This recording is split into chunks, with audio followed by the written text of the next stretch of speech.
रहने के लिए multi storey building, school, market, swimming pool, gym, hospital और स्पोर्ट्स कॉम्प्लेक्स भी। रुकिए जरा, ये किसी बिल्डिंग या फिर फ्लैट का मार्केटिंग एड नहीं है, ये किसी पोश सोसाइटी का एड भी नहीं है, बल्कि ये पाकिस्तान और पीओके में बने आतंकी ठिकानों में मिलने वाली सुविधाओं की लिस्ट है। भारत की एयरफोर्स ने 7 मई को ऑपरेशन सिंदूर चलाकर ये सभी ठिकाने तबाह कर दिए हैं।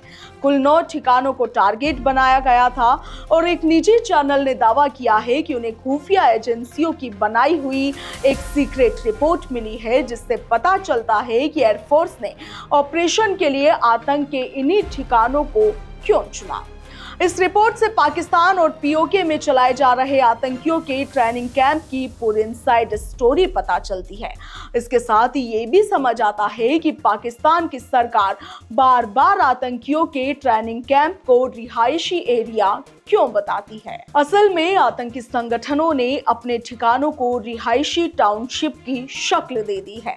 इन्हें बाहर से देखकर अंदाजा नहीं लगाया जा सकता कि यह आतंकियों के ट्रेनिंग सेंटर्स हैं। इस चैनल को मिली रिपोर्ट में तबाह किए गए 9 ठिकानों में से 3 मुरीदके का मरकज तैयबा, मुजफ्फराबाद का सैयदना बिलाल मरकज और इसके साथ ही बहावलपुर का मरकज सुभान अल्लाह की डिटेल्स है।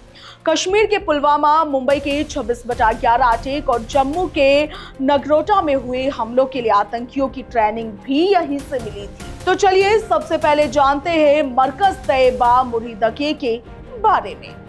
सीक्रेट रिपोर्ट से पता चलता है कि ये मुरीदके में है। इसे साल 2000 में बनाया गया था। ये लश्कर-ए-तैयबा का सबसे अहम ट्रेनिंग सेंटर है और पाकिस्तान के पंजाब प्रांत में मुरीदके, सहदान, शेखपुरा और नांगल एरिया तक ये फैला हुआ है।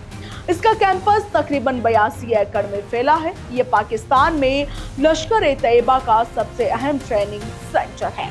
यहाँ पाकिस्तानी नहीं बल्कि दूसरे देशों से आए हुए आतंकियों को भी ट्रेनिंग दी जाती है।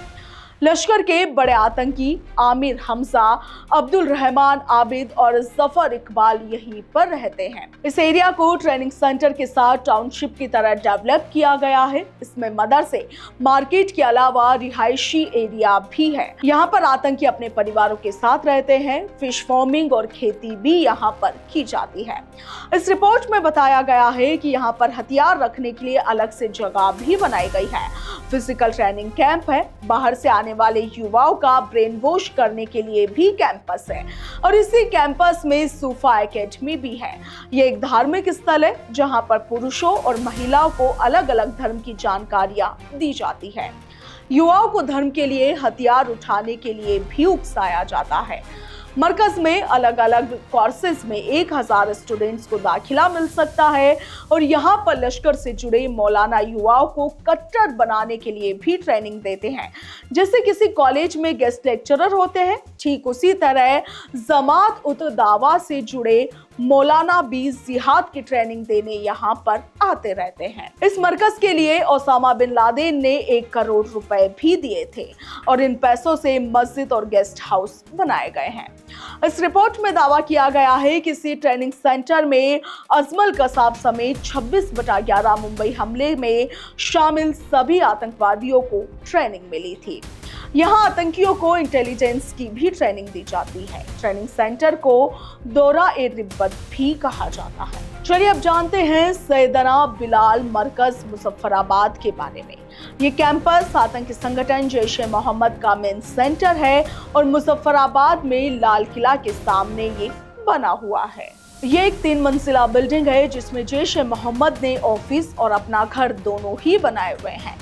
सैयदना बिलाल मस्जिद से सटा जैश का ऑफिस है। एलओसी से महज 30 किलोमीटर दूर होने की वजह से ये कैंप रणनीतिक तौर पर काफी अहम है। यहीं से आतंकियों को जम्मू कश्मीर में घुसपैठ के लिए भेजा जाता है, यानी कि भारत में घुसने से पहले यही आतंकियों का आखिरी पड़ाव भी होता है। जम्मू कश्मीर में आतंकियों को भेजे जाने से पहले उन्हें यहीं से ट्रेनिंग दी जाती है। यहाँ पर 50 से 100 कैडर को ट्रेनिंग देने और रहने का भी इंतजाम है। सैयदना बिलाल मरकज की बिल्डिंग में हिज़्मा सेंटर भी है, जहां पर थेरेपीज दी जाती है। मरकज का कैंपस तकरीबन 1.25 एकड़ में बना हुआ है। यहां पर फैमिली क्वार्टर्स भी है, जहां पर आतंकियों के परिवार रहते हैं। अल रहमत का ऑफिस भी है, जिसे जैश चैरिटी के तौर पर दिखाता है। रिपोर्ट के मुताबिक भारतीय एजेंसियों को इस कैंप की जानकारी कश्मीर में मारे गए जैश के एक आतंकी के फोन से मिली है। फोन में कुछ फोटोज भी मिले, जिनसे पता चलता है कि ट्रेनिंग कैंप में पाकिस्तान आर्मी के स्पेशल फोर्स के ऑफिसर भी आते थे और वे यहां पर ट्रेनिंग भी देते हैं। तो चलिए अब जानते हैं मरकज सुभान अल्लाह बहावलपुर के बारे में। ये जैश ए मोहम्मद का ट्रेनिंग सेंटर है। तकरीबन 15 एकड़ एरिया में ये फैला हुआ है। ये जगह जैश का ऑपरेशनल हेडक्वार्टर भी है। पुलवामा अटैक में शामिल आतंकियों की ट्रेनिंग यहीं पर दी गई थी। और आपको बता दें कि यहाँ जैश के सरगना मौलाना मसूद अजहर के लिए घर भी बना हुआ है।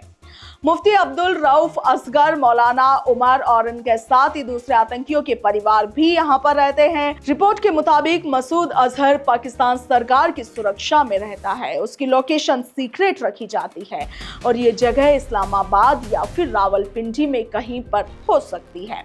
इस सेंटर पर नए लड़कों को हथियारों की ट्रेनिंग दी जाती है।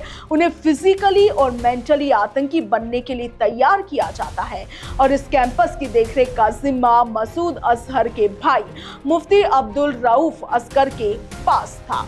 यही मौलाना मसूद अजहर की पत्नी का भाई यूसुफ अजहर उर्फ उस्ताद गौरी भी रहता था। यूसुफ अजहर जैश के आर्म्ड विंग का हेड था। जैश के इस हेडक्वार्टर में 600 से ज्यादा आतंकी रह सकते हैं। मौलाना रफीकुल्ला 2022 में यहाँ का चीफ इंस्ट्रक्टर है। वो यहाँ रहने वाले लोगों को धार्मिक ट्रेनिंग देता है। इस हेडक्वार्टर को बनाने में पाकिस्तान सरकार ने भी मदद की है। खाड़ी देशों और अफ्रीकी देशों से भी इन्हें मदद मिली है। बता दें कि इस सेंटर 2015 से लगातार ऑपरेट हो रहा है और ये लिस्ट अभी और भी लंबी है। तो आप देखिए कि किस तरीके से आतंकियों ने अपनी एक अलग मगर एक आलिशान दुनिया बसा रखी है और यहीं से दुनिया भर में आतंकी गतिविधियों को ये अंजाम देते हैं। ब्यूरो रिपोर्ट, भारत रफ्तार।